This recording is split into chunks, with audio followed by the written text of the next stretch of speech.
నడిచిన మార్గం నడిస్తే చాలు, ఎలాంటి సమస్యలు లేవు. ఒకవేళ వచ్చిన మానవనైజం పొరపాటు చేయడం సహజం.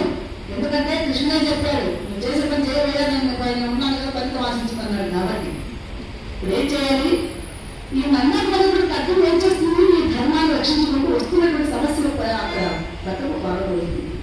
ఆ సమస్యలు కూడా మనం ఇలా ఉండాలని చెప్పి దాన్ని కూడా జాగ్రత్తగా రమ్మని దాన్ని చూపించాడు. అందుకే నానాటి వరకు నాడు ఎందుకు నాటకానికి అన్నాడు ఆయన. మార్పు అన్నాడు.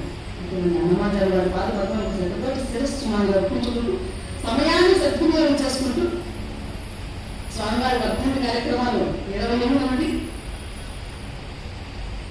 1వ తారీఖు వరకు కార్యక్రమాలు ఉంటాయి. కాబట్టి ఈ కార్యక్రమాలన్నీ కూడా భక్తులు జయప్రదం చేసి మన అన్నమాచార్య కళామండలిలో కార్యక్రమాలన్నీ ఉంటాయి. ఇక్కడే కాదు, తాళపాకలో స్వామివారి విగ్రహం 108 అడుగుల విగ్రహం అక్కడ ఉంటాయి. మహాది ఆడిటోరియంలో ఉంటాయి. ఇక స్వామివారి శ్రీవారి దగ్గర స్వామివారి పూజలు కూడా ఉన్నాయి. 27వ తేదీ స్టార్ట్ అవుతాయి. తెలియజేస్తూ మీకు అందరికీ మరి ఒకసారి గట్టిగా గోవింద్ అంటే మహాశైలారు. ఎందుకంటే ఈ మధ్యలో తగ్గినారు, కానీ ఒక వారం రోజులు పెరిగినారు భక్తులు కూడా. ఇప్పుడు స్వామివారు కూడా ఏమన్నా ఆయన మధ్యలో అందరూ చూస్తూ ఉంటారు.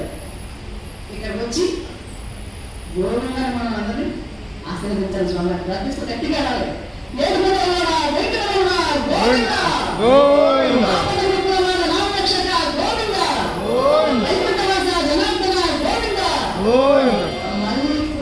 వైభవాన్ని మా అన్నమాచార్య కళామండలికి ఏర్పాటు చేసి స్వామి మరి ఒకసారి మళ్ళీ ప్రార్థిస్తూ సమయాన్ని సద్వినియోగం చేసుకుంటున్నాను భక్తులారా కథలో. ఎందుకంటే సమయం ఇలాంటి సమయంలో 14 గంటలు మీకు తప్పకుండా వినిపిస్తాను.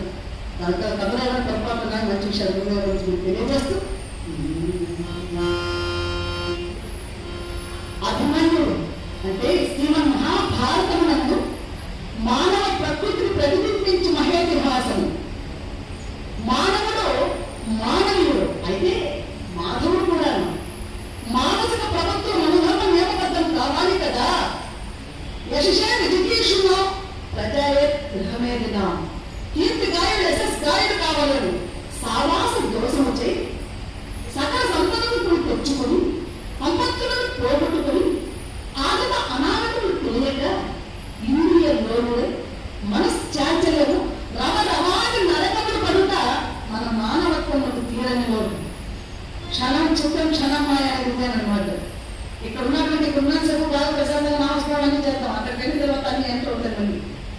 ఇది క్షణం చిత్తం క్షణం మాయ.